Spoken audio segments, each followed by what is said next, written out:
नमस्कार, संघर्ष वृत्तवाहिनीमध्ये आपलं स्वागत। घेऊया ठाणे आणि आसपासच्या परिसरामधील घडणाऱ्या महत्त्वाच्या घडामोडींचा आढावा। ठाण्याच्या नौपाडा परिसरात सहयोग मंदिर हॉल समोर असणाऱ्या घाणेकर उद्यानाची दुरावस्था झाली होती। यावेळी बोरकर रिअॅलिटीजचे बांधकाम व्यावसायिक श्री महेश बोरकर यांनी सदर घाणेकर उद्यानाचं नूतनीकरण करण्याचा प्रस्ताव माजी नगरसेवक सुनेश जोशी यांच्याकडे मांडला होता। यावेळी माजी नगरसेवक सुनेश जोशी व महेश बोरकर यांनी ठाणे शहराचे जनसेवक आमदार संजय केळकर यांच्याकडे ही चर्चा केली। यावेळी बोरकर रिअॅलिटीजचे महेश बोरकर यांनी स्वखर्चाने घाणेकर उद्यान नूतनीकरण करण्यासाठी संमती दर्शवल्याने 2 महिन्यांपूर्वी जनसेवक आमदार संजय केळकर यांच्या हस्ते या उद्यानाच्या नूतनीकरण कामाचा भूमिपूजन सोहळा पार पडला आणि 2 महिन्यांनी बोरकर रिअॅलिटीजचे महेश बोरकर यांनी सदर घाणेकर उद्यान विविध सोयीसुविधांनी युक्त असे तयार केलं असून विविध अद्ययावत खेळणी लहान मुलांसाठी या उद्यानामध्ये बसवण्यात आली आहेत। तर ज्येष्ठ नागरिकांसाठी ज्येष्ठ कट्टा परिसरातील नागरिकांचं आरोग्य सुदृढ राहावं याकरिता हा उद्देश डोळ्यासमोर ठेवून ओपन जिम येथे तयार करण्यात आली आहे। उद्यानाचा लोकार्पण सोहळा जनसेवक आमदार संजय केळकर तसेच भारतीय जनता पार्टीचे ठाणे शहर जिल्हा अध्यक्ष संजय वागुले, माजी नगरसेवक सुनेश जोशी, माजी नगरसेविका मृणाल पेंडसे यांच्या उपस्थितीमध्ये संपन्न झाला। माध्यमातून ओपन जिम सुद्धा उभारण्यात आलेली आहे, जेणेकरून रोज सकाळ संध्याकाळच्या।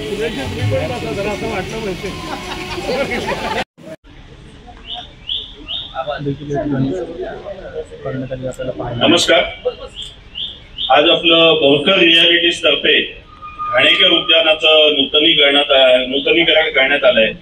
यात थोडक्यात सांगायचं म्हणजे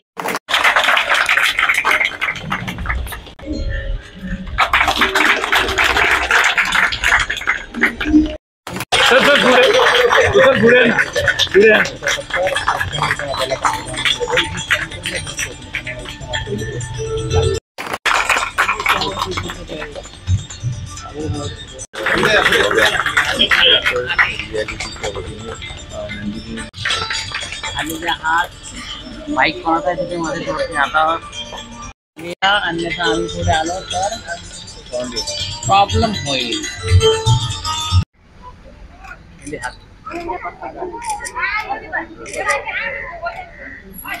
When there is a will, there is a way असं जे म्हटलं जातं, तर मार्ग अनेक मिळतात। तुमचं विल पॉवर पाहिजे काहीतरी करण्याची। आज नौपाडा भागामध्ये सहयोग मंदिर हा जो हॉल आहे त्याच्यासमोर घाणेकर उद्यान आहे, ते अत्यंत वाईट परिस्थितीमध्ये होतं। तिथे कोणी लहान मुलांना खेळताही येत नव्हतं, इतक्या पडझड त्या ठिकाणी झाली होती। पण जसं मी म्हटलं की विल पॉवर असेल तर ते करता येतं। तर या शहरामधले विकासक जे आहेत, जे सामाजिक बांधिलकी जपणारे आहेत, असं महेश बोरकर कुटुंब हे पुढे आलं आणि हे पूर्ण गार्डन जे आहे घाणेकर उद्यान ज्याला म्हणतात, हे त्या ठिकाणी त्यांनी विकसित केलं आणि अत्यंत आधुनिक पद्धतीने आणि चांगल्या डिझाईन करून त्या ठिकाणी अभिनव अशी खेळणी, याची मजबूत खेळणी असतील, निकृष्ट दर्जा कुठेही नाही, उत्कृष्ट दर्जाची, आणि हा एक लोकांसमोर चांगला एक आदर्श ठेवला। आज 2 महिन्यामध्ये पावसाळ्याच्या आत त्यांनी हे पूर्ण केलेलं आहे आणि आता मुलांना सुट्ट्या लागल्या, त्याच्यामुळे मुलं देखील त्या गार्डनमध्ये बागडत आहेत। हा अतिशय आनंदाचा भाग आहे। ही सामाजिक बांधिलकी जी आहे ती या शहरामध्ये आपल्याला दिसून येत असते आणि आज या उद्यानाच्या निमित्ताने सर्वच महापालिकेवर न सोपवता आपणही काही करू शकतो का आणि करण्याच्या दृष्टीने हे त्यांनी या ठिकाणी उभं केलं आहे। आता आजपासून हे मदर्स डेला म्हणजे सर्व माऊलींना ही एक भेट आहे असं म्हणायला हरकत नाही की त्यांच्या बाळांना, त्यांच्या लहान लहान मुलांना या ठिकाणी या गार्डनचा लाभ घेता येईल। आजचं मातृदिनाचं औचित्य साधून ही एक प्रकारे आईनी तिच्या मुलांना दिलेली भेटच आहे आणि यात आमच्या नंदिनी बोरकर आणि महेश बोरकर यांचा हातभार लागला। ही फॅमिली आहे, ही सामाजिक जाण जपणारी फॅमिली आहे। त्यांनी ऑलरेडी घंटाळी मंदिरातले गाभारे नव्याने रिनोव्हेट केले, परत इथे नाला बांधला आणि आज ही गार्डन त्यांनी स्वखर्चाने बांधून दिली। याचा निश्चित सगळ्या नौपाड्यातल्या नागरिकांना लाभ होईल आणि या निमित्ताने मी आव्हान करतो त्यांनी लाभ घ्यावा। तसेच बाकीचे जे समाजशूर व्यक्ती आहेत त्यांनी अशा काही कल्पना राबवाव्यात, त्यांना आमचा निश्चित पाठिंबा असेल। धन्यवाद। आमचा हा सतत प्रयत्न असतो की आपण समाजापोटी काहीतरी बांधिलकी दाखवायला पाहिजे आत्तापर्यंत आमच्या सगळ्या कुटुंबाने असे 3-4 प्रकल्प यशस्वीरित्या पूर्ण केलेले आहेत. एक पहिला प्रकल्प आमचा चालू झाला 12 ज्योतिर्लिंगांचा. आपल्या आराधना समोर काशी विश्वेश्वराचं मंदिर आहे, ती सेवा आपल्याकडनं घडली. आपल्या या परिसरात घंटाळी मैदान आहे, या घंटाळी मंदिराचं संपूर्ण सुशोभीकरणाचा मान मला मिळाला. नाले प्रकल्प केळकर सरांच्या कल्पनेतनं साकारलेलं, माझ्या मुलीने त्याचं डिझाईन केलेलं तो प्रकल्प आपण साकारला. हा जो उद्यानाचा प्रकल्प आहे तोही आम्ही गेल्या 2 महिन्यात अथक प्रयत्न करून तोही पूर्णत्वास आणला. माझ्या जे काही डेव्हलपर कलिग्ज आहेत किंवा जे काही उद्योगपती आहेत ज्यांच्याकडे त्यांचा CSR फंड असतो, त्यांनी अशा कामासाठी वापरावा अशी माझी त्यांना प्रामाणिक विनंती आहे. आपण समाजापोटी काहीतरी देणं लागतो आणि या बागेच्या संदर्भात बोलायचं झालं तर माझे या परिसरात बरेच प्रकल्प चालू आहेत. आता इकडे जी जागा उपलब्ध असते बांधकाम करताना त्याच्यात असे बाग बगीचे आपण देऊ शकत नाही, तर त्या लोकांनी जायचं कुठे? तर ही संधी मला उपलब्ध झाली आणि या संधीचं आम्ही सोनं केलं. मला वाटतं ही छोटी घटना नाही आहे. It's a very big thing.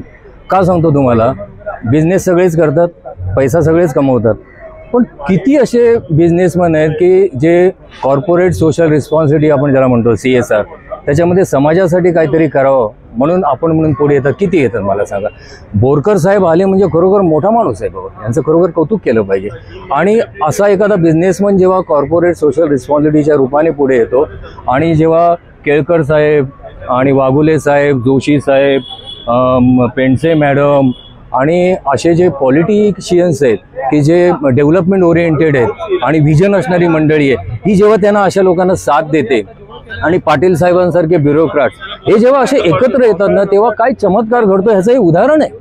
मला वाटतं ह्याच्यातनं बाकीच्या बऱ्याच लोकांना एक चांगला मेसेज जाईल आणि त्यांनी हे रेप्लिकेट करावं. ज्यांच्याकडे पॉवर्स आहेत, ज्यांच्याकडे फिनान्शियल पॉवर्स आहेत, पॉलिटिकल पॉवर्स आहेत, त्यांनी काहीतरी सोशल ओरिएंटेड काम असं करावं. ठाणे महानगरपालिकेचे मालमत्ता कर म्हणजेच प्रॉपर्टी टॅक्स भरण्याचे आवाहन.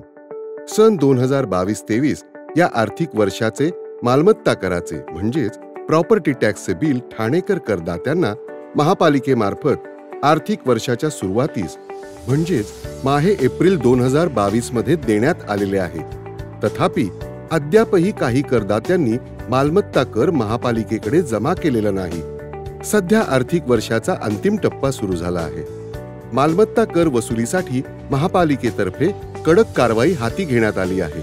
या अंतर्गत जंगम मालमत्ता, टीव्ही, फ्रीज, वाहन व इतर जप्त करणे तसेच स्थावर मालमत्ता वॉरंट बजावून जप्त करण्यात येत असून मालमत्तेचा जाहीर विक्रीद्वारे लिलाव करून कराची रक्कम वसूल करण्यात येत आहे.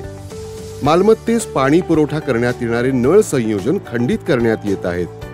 त्याचप्रमाणे थकीत मालमत्ता करावर 2% व्याज आकारले जात असल्याने भरावयाची रक्कम वाढत आहे. आपला मालमत्ता कर propertytax.thanecity.gov.in या लिंकद्वारे तसंच गुगल पे, फोन पे, पेटीएम याद्वारे ऑनलाईन पद्धतीने करण्याची सुविधा उपलब्ध करून दिली आहे. शनिवार, रविवार व सार्वजनिक सुट्टीच्या दिवशी नागरिकांना मालमत्ता कर भरणे सोयीचे व्हावे याकरता महापालिकेचे मालमत्ता कर संलग्न कार्यालय या दिवशी कार्यान्वित ठेवण्यात आलेले आहे. तरी मालमत्ता कर वसुलीची अप्रिय कारवाई टाळण्याच्या दृष्टिकोनातून मालमत्ता कर भरून महापालिकेस सहकार्य करावे. धन्यवाद. एकनाथ शिंदे क्लब व संघाने FTL एकादशी संघाचा 3 गडी राखून पराभव करत महाराष्ट्र माझा सेवा संस्था आयोजित उपमुख्यमंत्री चषक 13व्या ठाणे प्रीमियर लीग क्रिकेट स्पर्धेमध्ये पुन्हा एकदा बाजी मारली आहे. ठाण्यातील दादोजी कोंडदेव स्टेडियम येथे महाराष्ट्र राज्याचे उपमुख्यमंत्री एकनाथ शिंदे यांच्या मार्गदर्शनाखाली खासदार डॉक्टर श्रीकांत शिंदे, खासदार नरेश म्हस्के यांच्या नेतृत्वाखाली महाराष्ट्र माझा सेवा संस्था व माजी नगरसेवक विकास रेपाळे यांच्या पुढाकाराने 8 दिवस क्रिकेट स्पर्धेचं आयोजन करण्यात आलं होतं. या स्पर्धेचं हे 13वे वर्ष असून मोठ्या उत्साहात ही स्पर्धा संपन्न झाली. या स्पर्धेला अनेक मान्यवरांनी उपस्थित राहून शुभेच्छा दिल्या. यात बक्षीस समारंभाला शिवसेनेचे महाराष्ट्र राज्य सचिव राम रेपाळे, सुधीर कोकाटे, माजी नगरसेवक संजय भुईर, माजी नगरसेवक विकास रेपाळे, माजी नगरसेविका नम्रता भोसले जाधव तसेच अनेक मान्यवर उपस्थित होते. यावेळी उपस्थित मान्यवरांच्या हस्ते बक्षीस समारंभ पार पडला. त्यामध्ये फलंदाज चिन्मय सुतार, गोलंदाज प्रशांत सोळंकी, मालविकार साईराज पाटील, सर्वात जास्त षटकार साईराज पाटील यांना सन्मानित करण्यात आले. तर एकनाथ शिंदे क्रिकेट क्लब व संघ विजयी ठरला असून सन्मान चिन्ह व 1 लाख रुपयांचं पारितोषिक देण्यात आलं. तर सेकंड रनरअप FTL एकादश संघाला सन्मान चिन्ह व 61,000 रुपयांचं पारितोषिक देण्यात आलं. यावेळी शिवसेनेचे महाराष्ट्र राज्य सचिव राम रेपाळे, संजय भोईर यांनी व माजी नगरसेवक विकास रेपाळे यांचं विशेष कौतुक केलं. ठाणे प्रीमियर लीगच्या माध्यमातून अनेक खेळाडू तयार झाले आहेत. उच्च स्तरावर ते क्रिकेट खेळत असून ठाण्याचं नाव रोशन करतायत. यामध्ये विकास रेपाळे यांचं मोठं श्रेय आहे. यंदा उपमुख्यमंत्री चषक हे नाव देण्यात आलं आहे. पुढच्या वर्षी मुख्यमंत्री चषक या नावाने स्पर्धा होईल अशी इच्छा विकास रेपाळे यांनी व्यक्त केली.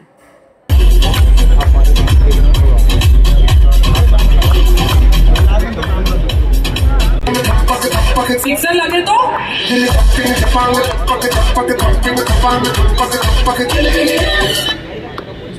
मला टाळ्या झाला पाहिजे सायन्ससाठी फक्त आभार दाखवला कमालीचा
महाराष्ट्र माझा सेवा संस्थेच्या वतीने ठाणे प्रीमियर लीग उपमुख्यमंत्री चषक 2025 ही स्पर्धा सातत्याने 13 वर्ष नगरसेवक विकास रेपाळे आणि त्यांचे सर्व सहकारी आयोजित करत असतात. आणि ह्या स्पर्धेच्या माध्यमातून IPL टीम असू द्या, 20 जे हिंदुस्थानच्या एक दिवसीय सामने, क्रिकेट सामने, असे कितीतरी खेळाडू, शार्दुल ठाकूर असतील, तनुज कोटियन असतील आणि IPLमध्ये असंख्य असे खेळाडू ह्या स्पर्धेमध्ये भाग घेत असतात. आणि महाराष्ट्र माझा सेवा संस्था ही खेळाडू बनवण्याची फॅक्टरी सातत्याने 13 वर्ष स्पर्धा राबवून चांगले खेळाडू तयार व्हावेत ह्या उद्देशाने आदरणीय महाराष्ट्र राज्याचे मुख्यमंत्री, यशस्वी मुख्यमंत्री, विद्यमान उपमुख्यमंत्री एकनाथजी शिंदे साहेब यांच्या मार्गदर्शनाखाली या स्पर्धा आयोजित होत असतात.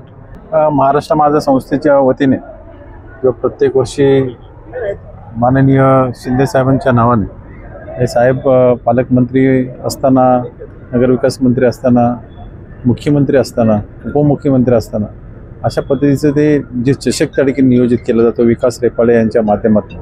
आणि गेले सातत्याने 13 ते 14 वर्षापासून विकास रेपाळेंच्या माध्यमातून हा जो चषक त्या ठिकाणी नियोजित केला जातो. आणि याच्या चषकामध्ये त्या ठिकाणी ठाण्याचे सर्वच खेळाडू हे अतिशय चांगल्या पद्धतीने मेहनत करून कप कसं जिंकता येईल ह्या माध्यमातून हा प्रयत्न असतो. आणि याच्यातनं जे स्पोर्टला तो प्राधान्य दिला जातो. आणि माननीय शिंदे साहेबांनी सांगितल्याप्रमाणे की प्रत्येक स्पोर्टला असेल किंवा कला असेल किंवा क्रीडा त्या ठिकाणी असेल ह्याला पहिलं प्राधान्य त्या ठिकाणी द्यायचं किंवा मुलं मुली त्या ठिकाणी आहेत ते त्या याच्यामध्ये प्रोत्साहन त्या ठिकाणी आणि त्या चांगलं खेळता येईल अशा पद्धतीचं प्रोत्साहन त्या ठिकाणी देण्याचा प्रयत्न करा. ती आमदार चषक म्हणून सुरुवात झाली. आमदार चषक, पालकमंत्री चषक, नगर विकास मंत्री चषक, मुख्यमंत्री चषक, उपमुख्यमंत्री चषक, पण तिचं एक ठाणे प्रीमियर लीग हा एक जो क्रिकेट वर्तुळातलं नाव आहे हे तसंच राहिलं. आणि मला असं वाटतं की ह्या ठाणे जिल्ह्यातील ही एक नामांकित स्पर्धा आहे. या स्पर्धेच्या दरम्यान आम्ही खेळाडूंना एक चांगला प्लॅटफॉर्म उपलब्ध करून देण्याचा प्रयत्न करत असतो. मग ते चांगलं ग्राउंड असेल, चांगले चेंडू असतील, अगदी चांगले इक्विपमेंट्स असतील, सगळंच. आणि ह्या स्पर्धेमध्ये अनेक नामांकित खेळाडू खेळतात. अगदी इंडिया खेळलेले प्लेयर्स या ठिकाणी आज आमच्या टीममधनं खेळत होते. मुंबई रणजी ट्रॉफी खेळलेले, IPL खेळलेले, फॉर्मर IPL, करंट IPL असे अनेक खेळाडू या स्पर्धेमध्ये खेळण्यासाठी उत्सुक असतात. अगदी आवर्जून 6-6, 8-8 महिने अगोदर आम्हाला स्पर्धेत खेळायचं म्हणून हे करत असतात. आणि ही स्पर्धा ही अशीच माननीय नामदार एकनाथ शिंदेसाहेबांच्या मार्गदर्शनाखाली, माननीय डॉक्टर श्रीकांत शिंदेसाहेबांच्या मार्गदर्शनाखाली नावारूपाला येते. आणि खेळाडू म्हणून खेळाला एक देणं या भावनेतूनच आम्ही खेळाडूंसाठी हा करण्याचा प्रामाणिक प्रयत्न करतो आहे. तुम्ही बघितलं असेल फायनलची मॅच अतिशय रोमहर्षक झाली. अतिशय म्हणजे खऱ्या अर्थानं IPLची मॅच बघितल्यासारखा आनंद सगळ्यांनाच या ठिकाणी मिळत होता. आणि मला असं वाटतं की हेच या स्पर्धेचं फलित आहे की एक चांगले दर्जेदार उत्तम खेळाडू या स्पर्धेच्या माध्यमातून ठाणे जिल्ह्यातून महाराष्ट्राला, मुंबईला आणि भारताला मिळो, हेच या स्पर्धेचं खऱ्या अर्थानं उद्दिष्ट आहे. Terrace garden, thread to trend आणि नेचर प्रोटेक्शनला मिठी यांसारख्या नाविन्यपूर्ण उपक्रमांच्या माध्यमातून यावर्षीचा मातृदिन ठाण्यामध्ये एका विशेष पद्धतीनं साजरा करण्यात आला. ठाण्यातील जिल्हा माहिती कार्यालय आयोजित कार्यक्रमामध्ये विजयकुमार कट्टी यांनी या उपक्रमाची संकल्पना मांडण्याची संधी मिळाली. हा कार्यक्रम केवळ आई प्रतिनिधी आदर व्यक्त करणारा नव्हता, तर प्रत्येकाला स्वतःमधील प्रेरणाशक्ती जागृत करून निसर्गाशी नाते जोडण्याची आणि समाजात सकारात्मक बदल घडवण्याची प्रेरणा देणारा ठरला. ठाणे महानगरपालिका, ठाणे जिल्हा पत्रकार संघ, ठाणे शहर दैनिक पत्रकार संघ आणि जिल्हा माहिती कार्यालयाच्या संयुक्त विद्यमाने यंदाचा मातृदिन एक विशेष आणि अभिनव पद्धतीनं साजरा करण्यात आला. या प्रसंगी जिल्हा माहिती अधिकारी मनोज सुमन शिवाजी सानप, ठाणे जिल्हा पत्रकार संघाचे अध्यक्ष संजय पितळे, ठाणे शहर दैनिक पत्रकार संघाचे अध्यक्ष आनंद कांबळे, ज्येष्ठ पत्रकार Kailash Mabdi, Deepak Dalvi, Thane citizen forum Casper Augustine, Bharat Anikhandi, Mahendra Mone, Bhau Kamble, आसरा फाउंडेशनचे मोहन शिरकर, गुरुप्रीत शिरकर, अमन कोयरी, मॅको बँकचे सहदेव बने, पर्यावरण अभ्यासक विद्याधर वालावरकर यांचं पत्रकार बांधव येथे उपस्थित होते. आई या संकल्पनेला व्यापक अर्थाने स्पष्ट करण्यात आलं. जैविक आईसोबतच आपल्याला सतत पोषण देणारी आणि माया जपणारी निसर्गमाताही आपल्यासाठी महत्त्वाची आहे हे उपस्थितांना सांगण्यात आले. आणि या कार्यक्रमात सहभागी मान्यवर आणि नागरिकांनी आई आणि निसर्गाप्रती कृतज्ञता व्यक्त करण्याचा संकल्प केला आहे. या उपक्रमाबाबत विजयकुमार कट्टी यांनी अधिक समर्पक शब्दामध्ये सांगितलं की बदलाची सुरुवात ही स्वतःपासूनच होते. आपल्यात असलेल्या क्षमतांना ओळखून कृतीतून बदल घडवल्यास मोठे परिणाम दिसतात. या उपक्रमांना आता अधिक व्यापक स्तरावरती नेण्याची योजना आहे, ज्यात इतर कार्यालय, शाळांमध्ये टेरेस गार्डन तयार करणे, प्रशिक्षण सत्र आयोजित करणे आणि थ्रेड टू ट्रेंडचा विस्तार करणे इत्यादी गोष्टींचा समावेश आहे. तुमच्या मनात भावना असेल कार्य करायला आम्ही तयार. एक सांगतो sir, sorry to disturb you, एक सांगतो मात्र बघा, मगातपासून एक झालं असेल की अरे DIO ऑफिसच का, कारण दुसरं कुठलं ऑफिस नाही का असं. तर असं आहे की त्यांनी बऱ्याच ठिकाणी जाऊन लोकांना कन्व्हिन्स करण्याचा प्रयत्न केला. काही जण हो म्हणाले परंतु पुढे कंटिन्यू नाही झाले. मी पहिल्या याच्यात हो पण म्हणालो आणि मी बरोबर त्यांच्या चालत पण चालतो. म्हणजे मी स्वतःला एक कार्यकर्ता म्हणून त्यांच्याबरोबर जॉईन झालो. कार्यक्रम मेन उद्देश होती आपल्याला DIO ऑफिसचे समोर जे असेल टेरेस गार्डन बनवायचे. टेरेस गार्डन असं बनवायचे जे फेकलेल्या वस्तूंनी कसं करता येतं आणि इथे कम्प्लीट जे हीट होतं, जे मॉस्किटो येतात, ते सगळं झाडांमुळे त्यांना पळवायचं. असे टोटल 16 व्हरायटीचं झाडं आपण यूज करणार आहे, जे नॅचरली मॉस्किटो रेपलंट्स आहेत. हे कार्यक्रम लोकांना एज्युकेट करणं आणि हे कार्यालयामध्ये असल्यामुळे लोकांना येऊन बघता पण येईल आणि इथे कार्यशाळा पण घेऊ आपण, त्याची संगोपन कसं करायचं ते प्रेरणा पण आणि प्रॅक्टिस पण इथे करू शकतो. नमस्कार. आज खरं तर विश्व मातृदिन आहे. विश्व मातृदिन ही संकल्पना म्हणजे आपण आपल्या आईसाठी आपलं ऋण व्यक्त करणं, आपल्या संवेदना व्यक्त करणं, आपले भाव व्यक्त करणं. जसं आपण आईसाठी सगळं करतो तर ज्याच्यामुळे आपण आहोत अशा निसर्गाचंही आपण देणं लागतो. आणि या निसर्गाला आदरांजली म्हणून आजचा हा विशेष कार्यक्रम आपण जिल्हा माहिती कार्यालयामध्ये आयोजित केला होता. यामध्ये पर्यावरण तज्ज्ञ विजयकुमार कट्टी सर, विद्याधर वालावलकरजी, महेंद्र मोनोजी आणि ठाणे पत्रकार संघ आणि ठाणे दैनिक शहर पत्रकार संघ यांच्याबरोबर आणि ठाणे महानगरपालिकेबरोबर आम्ही हा संयुक्त उपक्रम केला.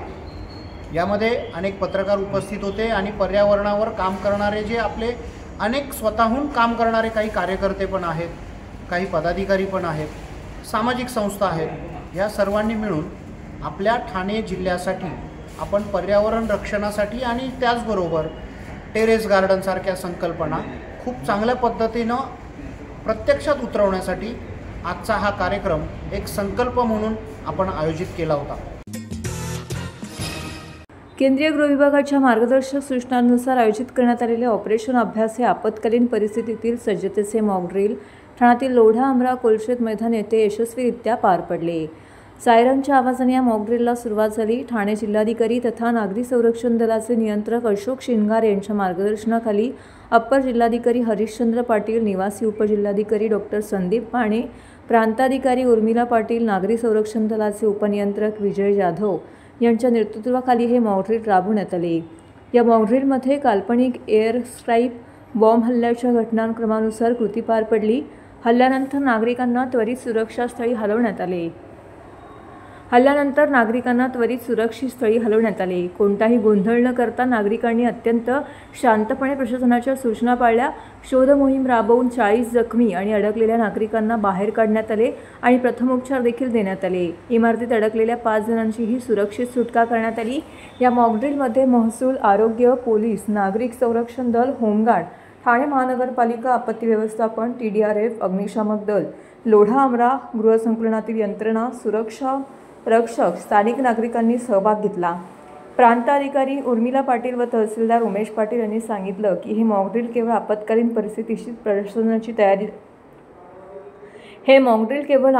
परिस्थितीत प्रशासनाची तयारी तपासण्यासाठी आयोजित करण्यात आलेलं होतं. यावेळी त्यांनी नागरिकांच्या सहकार्याबद्दल आभार देखील मानले. महत्त्वपूर्ण मॉकड्रिल प्रसंगी सहाय्यक पोलीस आयुक्त मंदार जवळे, ठाणे महानगरपालिकेचे उपायुक्त दिनेश तायडे, सहाय्यक आयुक्त सोनल काळे, आपत्ती व्यवस्थापन अधिकारी यासिन तडवी, उपायुक्त प्रणाली घोंगे, मुख्य अग्निशामक नियंत्रण अधिकारी निलेश झलके, सहाय्यक पोलीस आयुक्त ममता डिसुजा, जिल्हा आपत्ती व्यवस्थापन अधिकारी डॉक्टर अनिता जवंजाळ, वरिष्ठ पोलीस निरीक्षक पोळ, नायब तहसीलदार दिनेश पैठणकर यांसह इतर अधिकारी उपस्थित होते. तर हे होतं संघर्ष वृत्तवाहिनीचं आजचं बातमीपत्र. उद्या पुन्हा भेटू याच वेळी याच ठिकाणी ताज्या घडामोडींसह. तोपर्यंत नमस्कार.